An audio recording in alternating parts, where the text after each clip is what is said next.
할렐루야. 오늘도 하나님의 놀라우신 은혜가 저와 여러분 가운데 함께 임할 줄로 믿습니다. 아멘. 우리 앞에 함께 인사를 나눴는데 우리 한 번 더 인사 나누도록 하겠습니다. 정말 여러분들은 다 사랑받기에 합당한 존재이신 것 같아요. 앞뒤 옆으로 인사 나눌 때 당신을 사랑합니다 라고 고백합시다. 당신을 사랑합니다. 앞뒤 옆으로. 당신을 사랑합니다. 당신을 사랑합니다.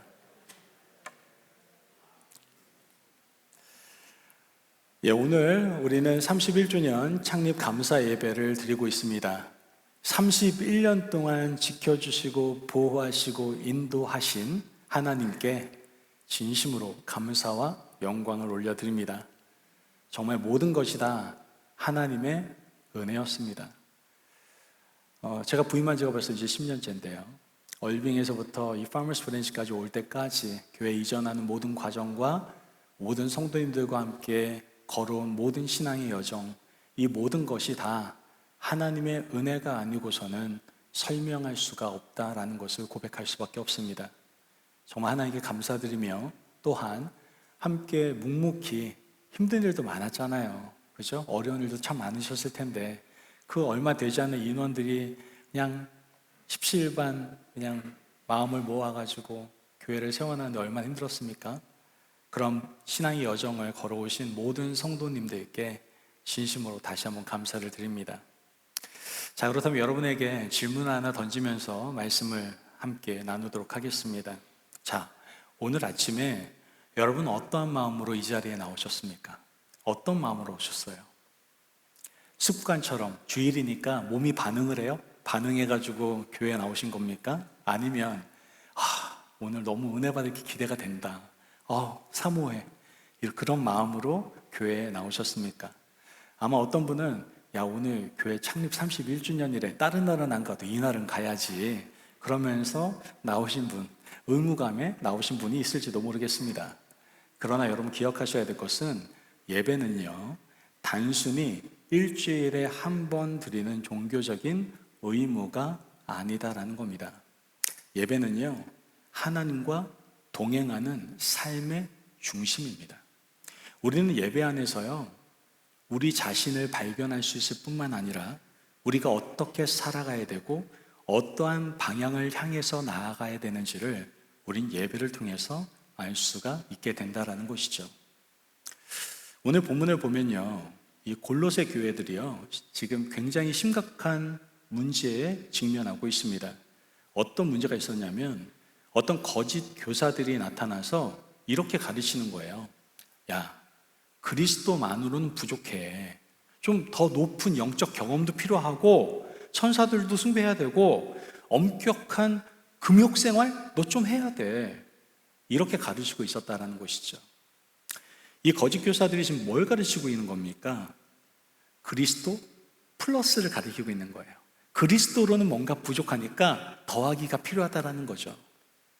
그리스도 플러스 신비 체험이 필요하고, 그리스도 플러스 어떤 특별한 지식이 필요하고, 그리스도 플러스 엄격한 규칙이 필요하다라고 지금 거짓 교사가 이야기를 하고 있는 겁니다. 이에 대해서 바울은 분명하게 응답하고 있는 것을 우리는 보게 되죠. 바울이 뭐라고 말합니까? 아니다. 그리스도 안에 모든 것이 있다. 그리스도면 충분하다. 이게 바로 사도 바울의 고백입니다. 멋지지 않습니까? 이게 저와 여러분의 고백이기를 축복합니다. 아멘. 골로새서 2장 9절 말씀, 10절 말씀, 2절의 말씀을 같이 한번 읽어보도록 하겠습니다. 시작. 그 안에 있는 신성의 모든 충만이 육체로 거하시고 너희도 그 안에서 충만하여졌으니 그는 모든 통치자와 권세의 머리시라. 아멘. 여러분, 성경은 분명히 얘기합니다. 우리에게 필요한 것은 어떤 규칙이 아닙니다. 어떤 신비 체험이 아닙니다. 그리스도 안에서 우리가 누구인지를 깨닫고 그것에 합당하게 살아가는 것, 이것이 바로 중요한 것이다 라고 성경은 우리에게 말씀해주고 있다는 것이죠. 여러분, 골로새를 기록할 당시에 바울이 어디 있는 줄 아십니까? 따뜻한 방에 있는 줄 아십니까? 아니에요. 감옥에 있었어요. 지금 감옥에 있는데도 불구하고 그의 편지에는 우울한 느낌이 없어요. 좌절감을 느낄 수가 없어요. 오직 기쁨과 확신만이 가득 차 있다는 것을 우리는 볼 수가 있는 것이죠. 도대체 어떻게 이럴 수가 있을까요? 다른 이유가 아닙니다. 바울은요, 그리스도 안에서 자신이 누구인지, 그리고 그 안에 있는 충만함이 무엇인지를 분명히 알고 있었기 때문에 그런 겁니다. 다시 한번 말씀드리면 바울은 그리스도면 충분하다라는 믿음의 고백이 그 안에 가득 차 있었기 때문에 그렇다는 것이죠. 오늘 본문 골로새서 3장 12절에서 17절까지의 말씀은 1차적으로는 그리스도 안에서의 새 삶과 공동체의 덕목에 대해서 우리에게 말씀해주고 있습니다. 그리스도 안에서 새로운 사람이 된 성도들이 어떻게 살아가야 되는지를 구체적으로 가르쳐주고 있는 말씀이 바로 오늘 본문의 말씀이죠. 그리고 더 중요한 것이 있는데, 이 새로운 삶이 온전하게 형성되고 훈련되어지는 곳이 있는데, 그 곳이 바로 예배의 자리라는 겁니다. 오늘 우리는 예배를 통해 회복의 자리로 초청하시는 하나님의 은혜를 함께 나누는 시간을 가져보려고 합니다. 자, 먼저 예배는 우리에게 회복을 가져다 준다는 거예요. 첫째, 어떤 회복을 가져다 줄까요? 예배는 정체성을 회복해 주는 자리다라는 것이죠. 한번 따라 볼까요? 예배는 정체성을 회복하는 자리입니다. 믿으십니까? 아멘. 12절 말씀을 같이 한번 읽어볼까요? 시작. 그러므로 너희는 하나님이 택하사 거룩하고 사랑받는 자처럼 긍휼과 자비와 겸손과 온유와 오래 참음을 옷 입고. 아멘. 자, 재밌는 게 있어요. 바울은요, 지금 새 사람으로서, 하나님을 믿는 사람으로서 어떤 행동을 해라라는 그런 가르침을 전하기 전에 너희가 누구인지, 우리가 누구인지에 대해서 먼저 가르치고 있다는 것을 우리는 알 수가 있게 됩니다. 바울은 세 가지의 놀라운 명칭을 사용해서 우리가 누구인지, 우리의 정체성에 대해서 분명히 알려주고 있죠. 먼저 어떻게 말하고 있습니까? 하나님이 택하신 자다라고 말을 하고 있어요. 하나님이 택하신 자다. 여러분, 우리는 우연히 그리스도인이 된 것이 아닙니다. 과학에서 말하는 어쩌다 우연히, 그게 존재하지 않아요. 하나님께서는요, 우리를 택하셨어요. 선택하셨어요. 언제부터? 창세전부터 우리를 선택하셨어요. 에베소서 1장 4절 말씀을 보면 창세전에 그리스도 안에서 우리를 택하사라고 분명히 말씀하고 있습니다. 이것은 우리의 공로나 자격 때문이 아니다라는 거예요. 오직 하나님의 주권적인 사랑 때문에 우리가 선택을 받았다라는 것을 말씀하고 있는 겁니다. 여러분, 선택받으신 거예요. 아무 자격이 없는데, 아무 조건이 없는데 하나님이 우리를 선택해 주셨다는 거예요. 그 전지전능하신 하나님께서 우리를 선택해 주셨다니까요. 또 다른 명칭으로 불러주십니다. 뭐라고 얘기해요? 거룩한 자라고 말씀하십니다. 여러분, 우리가 완벽해서 거룩한 자라고 부르시는 겁니까? 왜 거룩한 자 한번 손 들어보세요. 이럴 때 손 드시면 제가 되게 당황할 수 있는데 다행히 예배 때마다 손을 안 들어주셔서 말씀을 이어갈 수가 있는 것 같아요. 여러분, 여기서 완벽한 자는 아무도 없어요. 거룩하신 하나님께서 우리를 거룩하다 하시니까 거룩해지는 거예요. 거룩하신 하나님께 우리가 속해 있기 때문에 우리가 거룩하다라는 것이죠. 내가 거룩하니 너희도 거룩할지이다. 여러분, 우리는 이러한 하나님께 속한 자로서 거룩함을 인정받는 자입니다. 그래서 우리는 세상으로부터 구별되어 하나님께 속한 자로서 살아가게 되는 것이죠. 마지막으로 뭐라고 얘기합니까? 저는 이 소리가 가장 좋아요, 사실. 뭐라고 얘기합니까? 사랑받는 자라고 얘기하고 있거든요. 과거에도 지금도 앞으로도 영원히 사랑받는 자들이다라고 우리에게 말씀해주고 있다라는 것이죠. 이 사랑은요, 절대로 변하지 않아요. 세상의 사랑은요, 변하기도 하고 변질되기도 합니다. 그죠? 사랑이 뭐 이래, 맨날 이런 얘기 하잖아요. 그래서, 그죠? 그런데 하나님의 사랑은 그렇지 않아요. 변하지 않아요. 영원한 사랑이에요. 우리에게 이렇게 세 가지 명칭으로 말씀하고 있다는 것이죠. 너는 내가 택한 자야. 너는 거룩한 자야. 너는 사랑받는 자야. 그런데 이 명칭이요, 사실 새로운 명칭은 아닙니다. 지금 이 시대에 들어와서 우리가 어떤 특별한 존재에 대해서 하나님께 주신 새로운 명칭은 아닙니다. 이미 구약에서 이스라엘 백성들에게 적용되었던 언약적, 약속된 호칭이다라는 것을 알게 되죠. 신명기 7장 6절 말씀 보면요, 같이 한번 읽어볼까요? 신명기 7장 6절입니다. 시작. 너는 여호와 내 하나님의 성민이라. 내 하나님 여호와께서 지상 만민 중에서 너를 자기 기업의 백성으로 택하셨나니. 아멘. 여러분, 바로 이 언약의 정체성, 이 약속의 정체성이 그리스도 안에서 예수님을 믿고 있는 우리 안에 이루어지게 된 겁니다. 베드로도 신약 성도들에게 그래서 이렇게 말을 하고 있지 않습니까? 너는 택하신 족속이요, 왕 같은 제사장이요, 거룩한 나라요. 할렐루야. 우리가 그러한 정체성을 가진 사람이다라는 것이죠. 근데 여기서 중요한 것은 사실 순서입니다. 지금 바울은요, 너 이렇게 잘 살아야지 너를 선택하실 수 있고, 너 거룩하다라고 할 수 있고, 너 사랑받을 수 있어, 이렇게 얘기하는 게 아니라, 지금 너는 이미 선택을 받았으니 이에 합당한 삶을 살아라 라고 사도 바울은 말씀을 해주고 있다는 것이죠. 이 말은 무슨 의미일까요? 바로 행위가 정체성을 말해주는 것이 아니라 정체성이 행위의 근거가 된다는 것을 사도 바울은 우리에게 말해주고 있는 겁니다. 오늘 본문 앞절인 9절과 11절 말씀, 9절에 11절 말씀을 보면 바울은 이미 이렇게 얘기하죠. 옛사람과 그 행위를 벗어버리고 새 사람을 입었으니. 입었대요. 완료된 사실을 지금 얘기를 하고 있는 거예요. 이미 입었대요. 이미 새 사람이 입혀진 존재라고 얘기하고 있는 겁니다. 그런데 그 입혀진 사람에게 오늘 12절에서 뭐라고 얘기합니까? 그 위에다가 새 옷을 입으라고 또 얘기하고 있는 겁니다. 이게 무슨 말일까요? 이미 입혀진 새 사람을 지금 매일 의식적으로 어떻게 하면 이러한 삶을 살아내라는 명령을 이 말씀을 통해서 우리에게 알려주고 있다는 것이죠. 여러분, 바울은요, 우리의 정체성을 알려주는 것뿐만 아니라 정체성을 가진 우리가 새 사람의 옷을 계속 입으라고 권면하고 있는 겁니다. 그렇다면 여러분, 매일 우리는 의식적으로 입어야 돼요. 어떤 옷을 입어야 되는 겁니까? 오늘 사도 바울은 5가지의 옷을 입으라고 우리에게 설명을 해주고 있습니다. 첫 번째 옷은 바로 긍휼의 옷입니다. 긍휼이 뭡니까? 내면 깊은 곳에서 우러나오는 동정심이 바로 긍휼이에요. 어디에서? 내면 중심에서. 겉으로만 하는 척이 아니라 내면 중심에서부터 올라오는 동정심이 바로 긍휼입니다. 이 긍휼이라는 단어가 헬라어로 스플랑크나예요. 스플랑크나.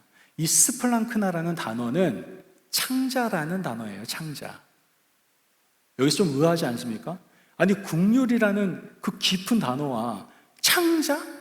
이게 뭐가 연관성이 있다라고 이런 단어를 사용했지라는 생각을 할 수가 있을 겁니다. 그런데 고대 근동과 또 헬라 문화에서는요, 이 강한 감정이 머리에서보다 배나 창자에서부터 시작된다라고 생각을 했어요. 그래서 우리도 그거 경험하지 않습니까? 여러분, 이별의 아픔 경험해 보셨어요? 이쪽 얘기하니까 다 첫사랑이신 거 같으니까 이쪽 봐야 되겠네요. 여기는 세컨, 서드까지 가신 것 같으니까. 이별 해보셨어요? 윤비선 집사님 굉장히 공감하시는 것 같아서 기분이 좋아요. 농담이고요. 저기도 첫사랑인 것 같은데, 저는 이별의 아픔이, 저도 첫사랑입니다만, 근데 있었던 것 같아요. 그런데 한번 이별해 보니까요, 머리가 아프지 않아요. 가슴이 아파. 제가 얼마나 미끄럼틀에서 머리를 받았는지 몰라요. 가슴이 아파가지고. 저희 아내가 없기 때문에 너무 가슴이 아파서 가슴이 막히는 거예요. 내가 저 여자하고 헤어져야 된다니 가슴이 너무 아파가지고 가슴을 얼마나 쳤는지 몰라요. 머리가 아파야 될 거 아니에요. 근데 감정은 가슴에서부터 시작되더라고요. 여러분, 다른 예를 한번 들어볼까요? 여러분 주위에 있는 사람 중에 잘 나가는 사람 있잖아요. 좋은 집 사는 사람들. 이럴 때 여러분도 어디가 아파요? 머리가 아파요? 배 아프잖아요. 배 아파. 맨날 배 아프다고 그러잖아요. 그죠? 이처럼 우리의 마음의 중심, 어떻게 보면 우리의 모든 감정의 중심은요, 머리가 아니라 창자, 이 안이에요. 이 안. 그래서 긍휼이라는 단어를 스플랑크나 이 창자라는 단어를 사용했던 겁니다. 이 불쌍히 여김이라는 것, 이것은요, 예수님께서 가장 잘 보여주고 계세요. 예수님께서는 무리를 보시고 어떻게 하세요? 불쌍히 여기셨다라고 말씀하시거든요. 그렇다면 우리도 좀 타인의 고통을 우리가 바라보게 될 때 어디가 움직여야 되는 거예요? 마음 깊은 곳이 움직여서 그를 동정할 수 있는 마음을 갖는 것. 이것이 바로 긍휼이다라는 것이죠. 우린 긍휼의 옷을 입어야 됩니다. 남의 아픔과 슬픔, 어려움에 대해서 깊은 곳에서부터 공감해주고 동정해줄 수 있어야 돼요. 또한 어떤 옷을 입어야 될까요? 자비의 옷을 입어야 됩니다. 이 자비의 옷이라는 것은 어떻게 보면 긍휼이 이 내적 감정이라고 한다면 자비는요, 그것이 행동으로 나타나는 것을 말하는 거예요. 타인을 향해 유익을 베풀고 해를 가하지 않는 온화하고 호의적인 태도, 이것이 바로 자비다라고 얘기할 수 있는 것이죠. 또 어떤 옷을 입어야 됩니까? 겸손의 옷을 또 입으셔야 돼요.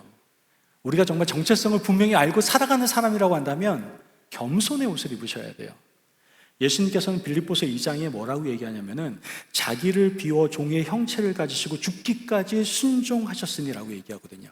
이 모습이 바로 겸손의 모습입니다.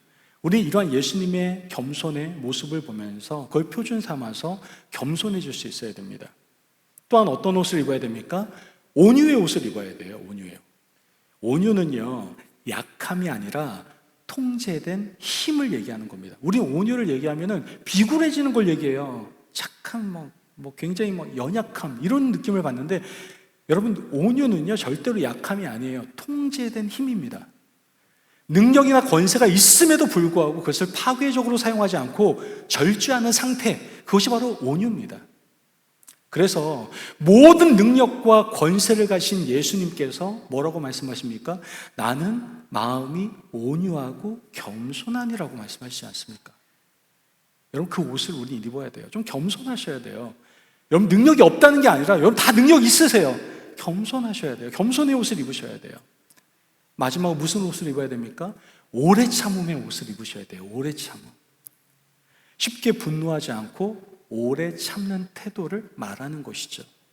출애굽기 34장 6절 말씀을 보면 하나님은 자신을 이렇게 표현합니다. 노하기를 더디하는, 이렇게 자신을 계시하는 것을 보게 되죠. 하나님이 우리를 향해 오래 참으신 것처럼 우리도 어떻게 해야 되는 거예요? 서로를 향해 오래 참기 위해서 오래 참음의 옷을 입어야 된다라는 겁니다. 그런데 12절 마지막을 보면 바울이 이렇게 표현을 합니다. 이 새 옷을 가져라, 행하라 이렇게 말하는 것이 아니라 옷을 입어라 계속 이렇게 얘기한단 말이에요. 도대체 왜 옷을 입으라고 얘기하는 걸까요? 우리는 아침에 일어나면 매일 하는 행동이 있습니다. 세수하고 이런 것도 하지만 옷 안 입고 나가시는 분은 안 계시잖아요. 그죠? 우린 매일 옷을 입어요. 이렇게 매일 옷을 입듯이 지금 말한 새 옷들, 이 덕목들을 의식적으로 입으라고 사도 바울은 우리에게 권면을 해주고 있는 거예요. 여러분 저절로 생기는 것이 아닙니다. 이게 매일 결단하고 입어야 이 덕목이 우리 가운데 입혀지는 겁니다. 그러나 이 옷 입음은 인간의 어떤 의지적인 결단으로만 이루어지는 것은 아니에요. 내가 이 5가지 내가 새 옷 입어봐야지 열심히 하면 입어질 수 있어, 그게 아니에요. 우리 결단으로 이루어지는 것은 아닙니다. 갈라디아서 3장 27절 말씀을 보면 그리스도로 옷 입었느니라 라고 선언하는 걸 보게 됩니다. 우리가 세례 때 누구와 연합합니까? 그리스도와 연합하지 않습니까? 그 사건이 이 덕목을 입을 수 있는 기반이 된 거예요. 내가 예수님을 믿기 때문에 이 새 옷을 이제 입을 수가 있게 된 겁니다. 이미 우리가 그리스도 안에서 새 사람으로 입혀졌기 때문에 이제 성령의 능력 안에서 이 덕목들, 이 5가지의 새 옷을 우리가 날마다 입으며 살아낼 수가 있는 겁니다. 믿으십니까? 아멘.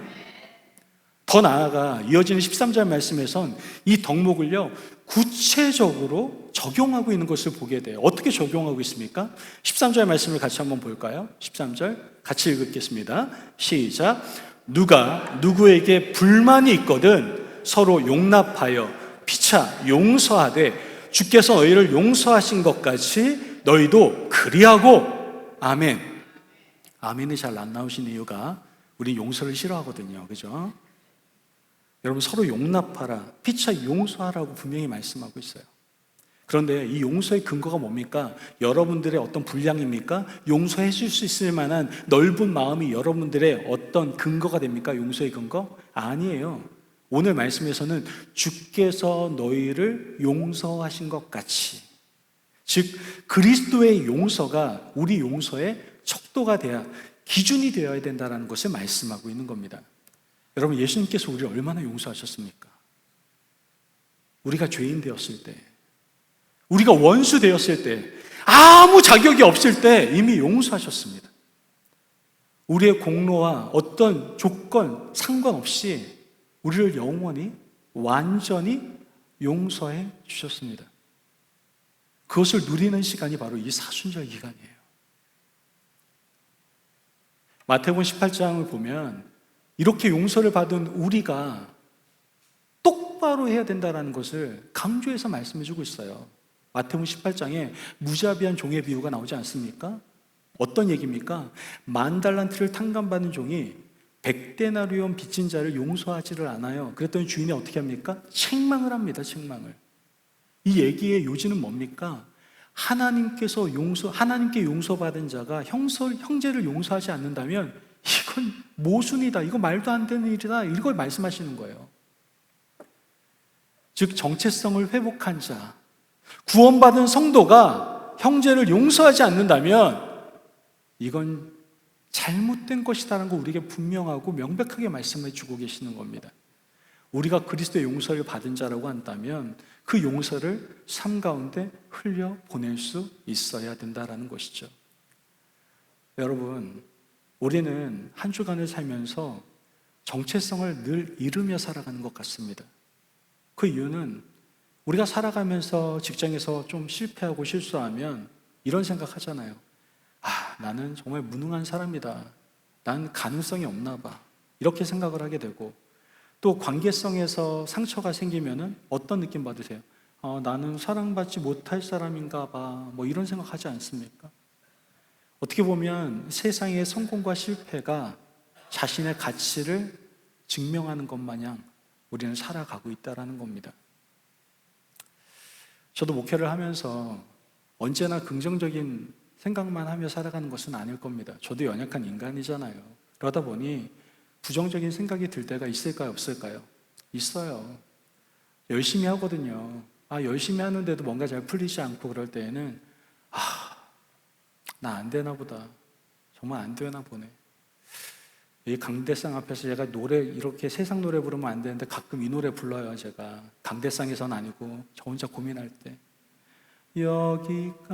여기까지가 끝인가 보. 아는 노래일 수도 있는데 모르시는 분도 계실 거예요. 정말 이 노래가 나오더라니까요. 이거 아닌가. 관계 가운데 상처받을 때도 있습니다. 저 관계 가운데 상처받으면서 너무나 마음이 힘들 때가 많아요. 여러분도 그렇지 않습니까? 관계 가운데 상처받을 때 있잖아요. 그죠? 그때 우리는 정체성을 확인하고 회복할 수 있는 자리가 필요하다는 거예요. 그 자리가 바로 예배의 자리다라는 것이죠. 저는 이 예배의 자리가 너무 좋습니다. 그러한 우울한 감정, 부정적인 감정이 올 때 이 예배 자리에 서면은 찬양하는 가운데 제 마음이 뻥 뚫려요. 감동이 돼요. 그리고 하나님께서 저에게 말씀하시는 소리가 들려요. 너 내가 선택했잖아. 네가 잘나서 목사 된 거 아니잖아. 너 잘나서 내가 너 선택한 거 아니잖아. 너 거룩한 자야. 나 너 진짜 사랑해. 이게 얼마나 큰 은혜인지 몰라요. 이게 예배 시간에 들려야 되는 거예요, 여러분. 이게 들려야 돼요. 이게 회복의 자리라는 것이죠.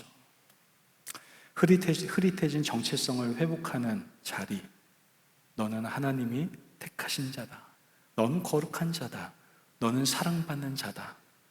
이 선언을 다시 듣는 회복의 자리가 바로 이 예배의 자리가 되어야 된다는 것이죠. 물론 이 정체성의 선언이 예배에서만 이루어지는 것은 아닐 겁니다. 하지만 성도가 함께 모여서 말씀을 듣고 공동체 안에 서로 세워갈 때에 이 정체성이 가장 구체적으로 회복되고 확인될 수 있다라는 것이죠. 여러분 기억하십시오. 행위가 정체성의 근거가 아니라 정체성이 행위의 근거입니다. 여러분들이 열심히 새 옷을 입는 이유는 여러분이 하나님께 택함받은 자고 거룩한 자고 사랑받는 자이기 때문에 날마다 새 옷을 입으며 용서하는 삶을 살아갈 수 있는 겁니다. 믿으십니까? 아멘. 우리가 사랑받기 위해서 절대로 선하게 착하게 행동하는 게 아니에요. 이미 사랑받았기 때문에 선하고 착하게 살려고 하는 겁니다. 이처럼 예배는요, 새 옷을 입는 시간이에요. 여러분 옷 좀 입으셨습니까? 한 2개 입으셨으면 한 2-3개 더 입으세요. 이제 옷을 계속 입는 시간이 되셨으면 좋겠어요. 그러므로 이 예배는요, 흐릿한 우리의 정체성을 다시 확인하고 택하신 거룩함 또한 사랑의 옷을 입고 세상으로 나아가게 하는 회복의 자리임을 늘 기억하실 수 있는 저와 여러분이 되시길 간절히 바랍니다. 아멘. 두 번째, 하나님께서 우리에게 예배를 허락하신 이유는 예배는 사랑으로 묶이는 자리이기 때문에 그런 겁니다. 한번 따라해 볼까요? 예배는 사랑으로 묶이는 자리입니다. 믿으시면 아멘. 우리 골로새서 3장 14절에서 15절 말씀 같이 읽도록 하겠습니다. 시작. 이 모든 것 위에 사랑을 더하라. 이는 온전하게 매는 띠니라. 그리스도의 평강이 너희 마음을 주장하게 하라. 너희는 평강을 위하여 한 몸으로 부르심을 받았나니 너희는 또한 감사하는 자가 되라. 아멘. 여러분, 바울이 지금 뭐라고 얘기합니까? 이 모든 것 위에 사랑을 더하라 이렇게 얘기합니다. 지금 여기서 말하는 사랑은요, 앞서 말한 12절과 13절에 나오는 덕목들 중에 하나를 이야기하는 것이 아닙니다. 사랑은요, 모든 덕목들을, 모든 옷들을 총괄하고 완성하는 최상의 덕목임을 우리는 알아야 된다는 것이죠. 고린도전서 13장 말씀을 보면 뭐라고 얘기합니까?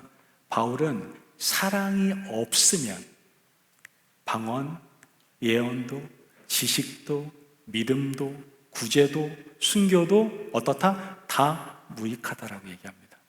여러분, 지금 여기서 말한 방언, 예언, 지식, 믿음, 구제, 순교, 이 가치가 없습니까? 대단한 겁니다. 이것만으로 대단하잖아요. 그런데 그 안에 사랑이 없으면, 사랑으로 묶이지 않으면 이건 다 무익하다라고 얘기하고 있는 겁니다. 사랑이 그만큼 중요하다라는 것이죠, 여러분. 이건 우리가 입술로 날마다 고백하는 내용 아닙니까? 그래서 우리 찬양도 하지 않습니까? 사랑 찬양하잖아요. 사랑은 언제나 오래 참고,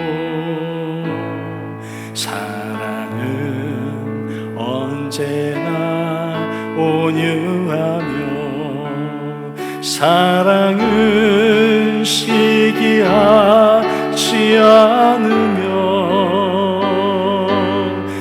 자랑도 교만도 아니하며,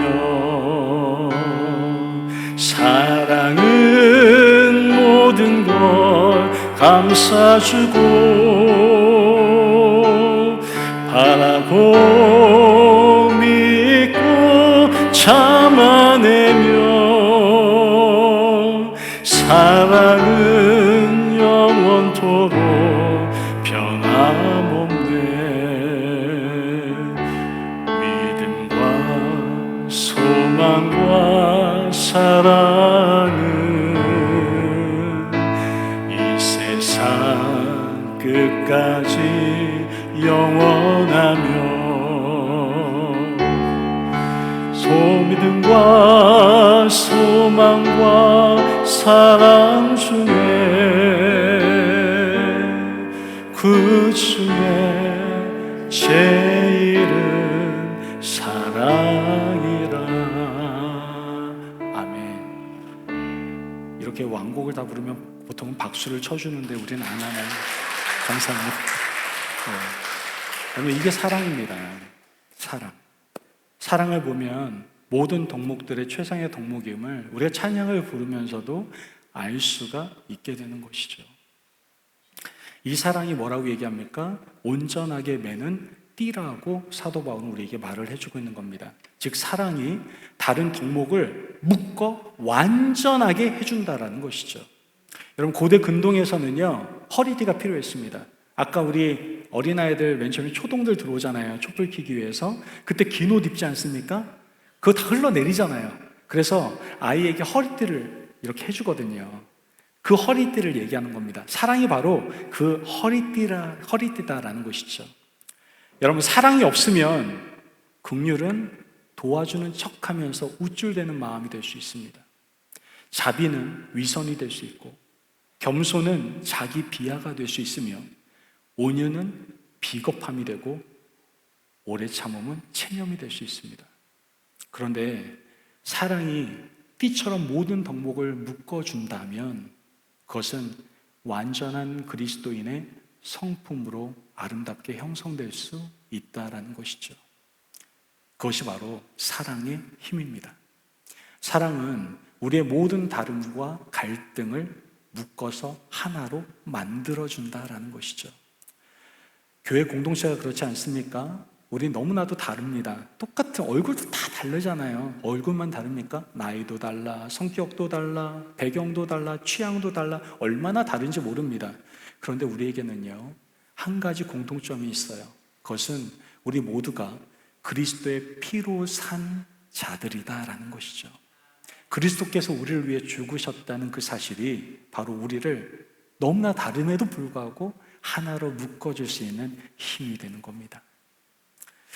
여러분 사랑으로 온전하게 하나 된 공동체는요 두 가지를 붙잡을 수 있어야 돼요. 사도 바울은 그 얘기를 오늘 해주고 있는 겁니다. 15절 말씀을 보면 그리스도의 평강이 너희 마음을 주장하게 하라 이렇게 말을 하고 있거든요. 여기서 주장하게 하라 라는 말은 헬라어 단어로 브라베 우에토라는 단어입니다. 브라베 우에토. 이 브라베 우에토라는 단어는 고대 그리스 운동 경기에서 심판이 승패를 결정하는 것을 가리키는 단어입니다. 승패를 결정하는, 확정을 지어주는 그러한 단어예요. 신약에서 이 단어가 사용된 곳은 이 구절밖에 없습니다. 그만큼 굉장히 명확한 의미를 가지고 있는 구절이다라는 걸 알 수가 있는 것이죠. 15절 말씀을 보면 너희는 평강을 위하여 한 몸으로 부르심을 받았으니 이렇게 얘기하거든요. 이걸 덧붙여주고 있습니다. 이 말을 한꺼번에 묶어서 한번 생각해 본다면 그리스도의 평강이 마음을 주장하게 하라. 바로 이 말은 먼저 공동체의 화합을 깨는 결정을 경계하라는 교회 공동체에 대한 하나님의 말씀임을 우리는 알 수가 있게 되는 겁니다. 공동체를 분열시키는 길이 아닌 하나됨을 지키는 길로 걸어가라고 우리에게 말씀을 해주고 있는 것이죠. 그리고 그 원리는요 공동체뿐만 아니라 우리 개인 삶 가운데서도 자연스럽게 이어지게 될 수밖에 없는 겁니다. 여기서 중요한 것은 지금 평강을 지키라고, 그렇게 지키라고, 이건 절대적인 기준이라고 말하면서 지키라고 얘기하는데 이 평강은 주관적인 게 아니다라는 거예요. 주관적인 감정의 평안함을 얘기하는 것은 아니다라는 것이죠. 요한복음 14장 27절 말씀을 같이 한번 읽어보겠습니다. 시작.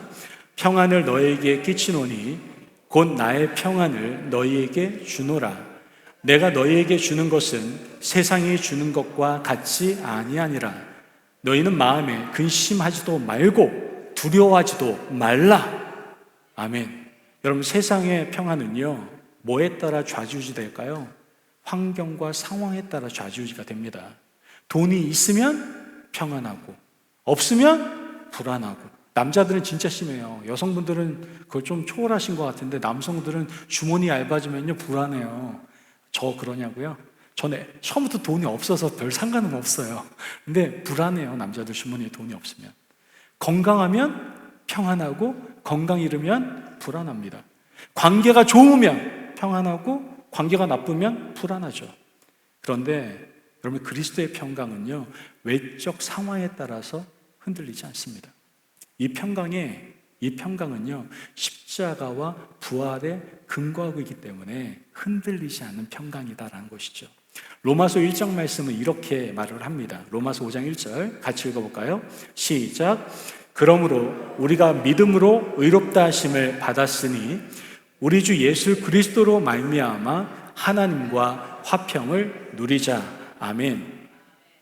여러분, 이 화평이 바로 그리스도의 평강의 뿌리입니다. 이게 진정한 평강이에요. 따라서 평강이 결정을 주장하게 하라는 것은 내가 편안하게 느껴지는 방향을 따르는 말이 아니라 그리스도 안에서 이루어진 하나님과의 화평, 평강, 그것이 공동체의 하나됨과 일치하는 방향으로 나아가야 된다라고, 결정해야 된다라고 우리에게 말씀을 해주고 있는 겁니다. 빌립보서 4장에서 바울은 지금 어디서 말하는 걸까요? 마찬가지로 감옥입니다. 여기도 내가 어떤 형편에 있든지 자족하기를 배웠노라. 여러분, 이렇게 말할 수 있겠습니까? 감옥에서? 근데 바울은요, 감옥에서도 평안함을 가지고 이 고백을 하고 있는 거예요. 내가 어떤 형편에 있든지 자족함을 배웠노라. 이렇게 고백할 수 있었던 이유는 그리스도의 평강이 바울의 마음을 주장하고 있었기 때문에 그렇습니다. 저는 우리 귀한 성도님들의 마음 가운데 이 놀라운 그리스도의 평강이 임하기를 주의 이름으로 축복합니다. 아멘. 두려워하지 마십시오. 자꾸만 떨지 마세요. 마음 어지러워하지도 마시고요. 주님의 평강이 여러분들을 다스릴 때, 주장할 때 우리 가운데 기쁨이 가득하게 될 줄로 믿습니다. 아멘. 또 하나 바울이 우리에게 얘기하는 게 뭡니까? 사랑으로 온전하게 하나 된 공동체는 바로 감사하는 자가 되라고 우리에게 또 말씀해 주고 있습니다. 여러분, 감사는요, 골로새서에서 반복하는 주제 중에 하나입니다. 감사 굉장히 중요하게 생각하거든요. 근데 감사는요, 단순한 예의가 아닙니다. 감사는요, 신앙이에요, 신앙. 감사는 예의가 아니라 신앙이라니까요. 그렇다면 왜 감사가 신앙입니까? 감사는요, 은혜를 인식하는 사람만이 할 수 있는 행동이기 때문에 그렇습니다. 모든 것이 당연한 권리가 아니라, 이 모든 것이 하나님의 은혜구나, 이 모든 것이 하나님의 선물이구나 라는 것을 인정하는 사람만이 감사할 수 있다는 것이죠. 골로새의 가르침이 뭐였습니까? 골로새에 있는 거짓 교사들의 가르침은 더 높은 영적 경험, 더 깊은 지식, 더 엄격한 금욕을 추구하면서 현재 상태에 대해서 불만족을 가져다 주는 것, 조장하는 것을 우리는 보게 되거든요. 이때 바울의 응답은 딱 하나였다니까요. 감사해라. 어떠한 경우든 감사해라. 그리스도 안에서 이미 모든 충만함을 소유한 성도들은 뭐밖에 할 게 없다? 감사할 수밖에 없다라는 것을 말하고 있는 겁니다.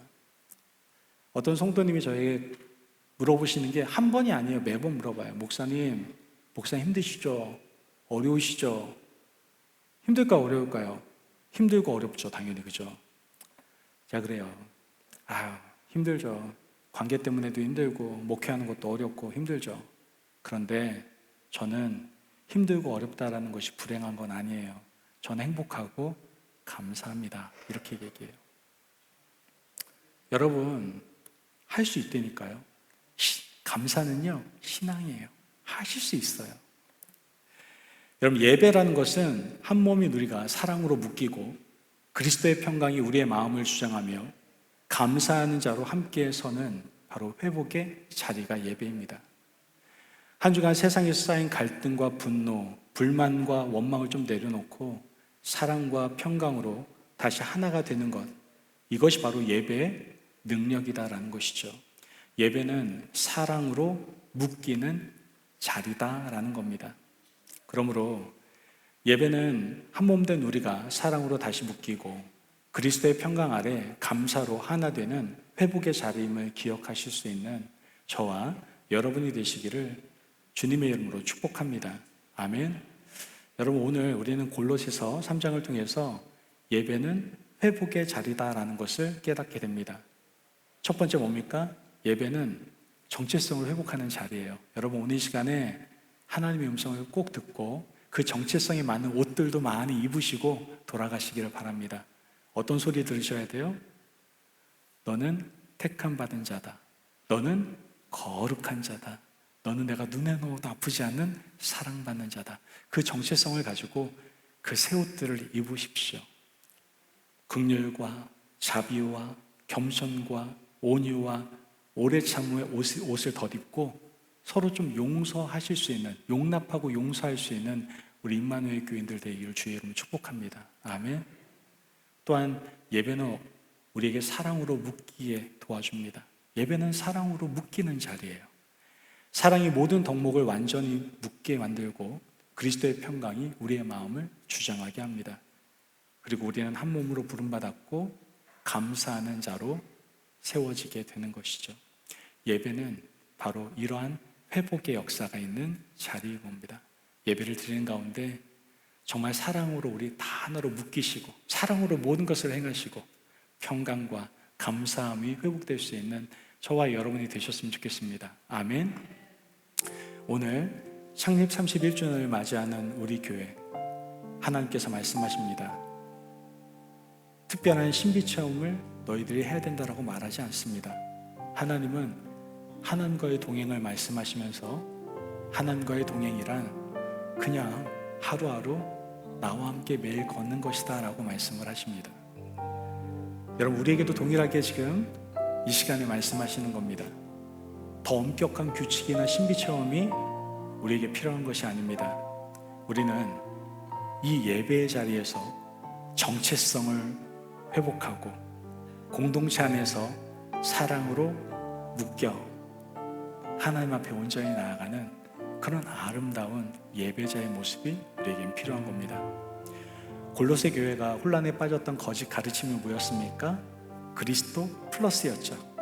그리스도만으로는 뭔가 부족하니까 무언가를 좀 더하라는 것이었습니다. 바울은 분명하게 우리에게 처음부터 끝까지 동일하게 말합니다.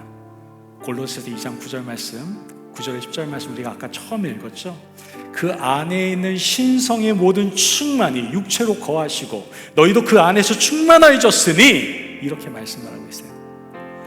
그리스도 플러스는 필요 없습니다.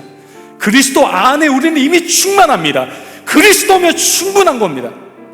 우리에게 필요한 모든 것이 그리스도 안에 있습니다. 여러분. 예배 나올 때마다 우리는 이 충만함을 다시 회복하고 확인할 수가 있게 되는 겁니다. 여러분, 예배는 세상에서 잃어버렸던 정체성을 우리가 되찾게 하고 사랑으로 공동체를 세울 수 있도록 그 회복의 자리로 우리를 이끌어 줍니다.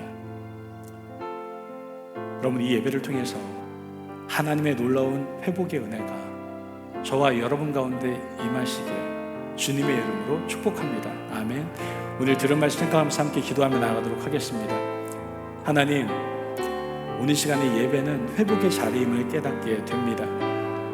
이 예배를 통해서 새 옷을 입는 귀한 시간, 정체성을 회복할 수 있는 시간 되게 하시고 사랑으로 묶이는 자리가 되게 하셔서 우리 공동체 안에 주의 놀라운 평강과 감사함이 흘러넘칠 수 있도록 주님 도와주옵소서.